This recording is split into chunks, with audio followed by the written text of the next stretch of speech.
अस्सलामुअलैकुम व्यूअर्स, आज हम बनाने जा रहे हैं बहुत ही मज़ेदार और बहुत ही लजीज ढाबा स्टाइल चना चाट। तो चलिए इसे बनाना शुरू करते हैं। ढाबा स्टाइल चना चाट बनाने के लिए कढ़ाई में हमने डाल दिया है 4 से 5 टेबल स्पून ऑयल। अब हम इसमें डालेंगे एक मीडियम साइज़ की प्याज। चंद सेकंड इसे हम फ्राई करेंगे। अब हम इसमें शामिल करेंगे एक टमाटर, साथ ही इसमें शामिल करेंगे 1 टेबल स्पून अदरक लहसुन का पेस्ट, 1 टीस्पून हरी मिर्चें चॉप्ड। चंद सेकंड इसे भूनेंगे। अब इसमें डालेंगे 1.5 टीस्पून नमक, 1 टीस्पून लाल मिर्च पाउडर, हल्दी पाउडर आधा टीस्पून, कुटी हुई लाल मिर्च आधा टीस्पून, गरम मसाला पाउडर आधा टीस्पून और 1/4 टीस्पून हम इसमें शामिल करेंगे टाटरी।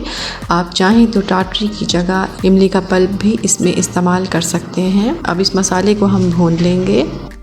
ये देखिए मसाला हमने भून लिया है। अब इसमें हम शामिल करेंगे 1 कप उबले हुए सफ़ेद छोले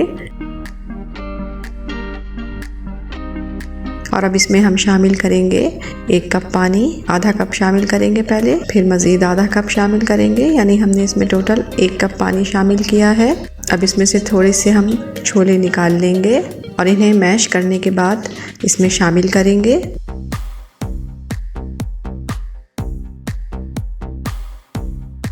ये देखिए छोलों को हमने मैश कर लिया है। अब इसमें शामिल कर देंगे, मिक्स करेंगे अच्छी तरह और अब इसे कवर कर देंगे और 20 मिनट के लिए दम लगा देंगे।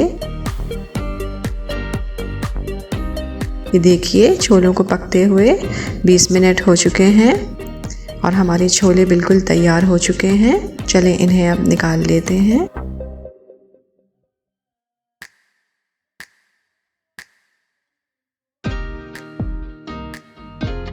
अब इन छोलों को हम दोनों दही के साथ ही सर्व करेंगे। मीठा दही भी हमने रखा है और नमकीन दही भी हमने रखा है, क्योंकि हबी को नमकीन दही के साथ अच्छे लगते हैं और बच्चों को मीठे दही के साथ, तो इसलिए हम दोनों ही तरह के दही के साथ इसे सर्व करेंगे। तो चलिए पहले हबी के लिए नमकीन दही के साथ इसे बनाते हैं। पहले इस पे दही डालेंगे,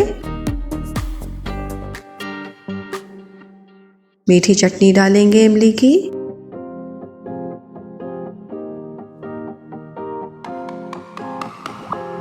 चाट मसाला छिड़केंगे,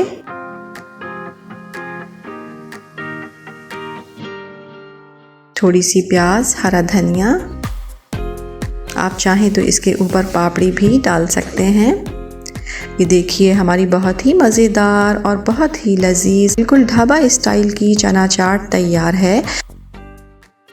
अस्सलाम वालेकुम व्यूअर्स, आज जो है बेगम ने आज तीसरा रोज़ा है और बेगम ने जो है मसाला चना चाट जो है बनाया है। तो अब ये मैं इसको टेस्ट करता हूँ और इसका रिव्यू आपको देता हूँ।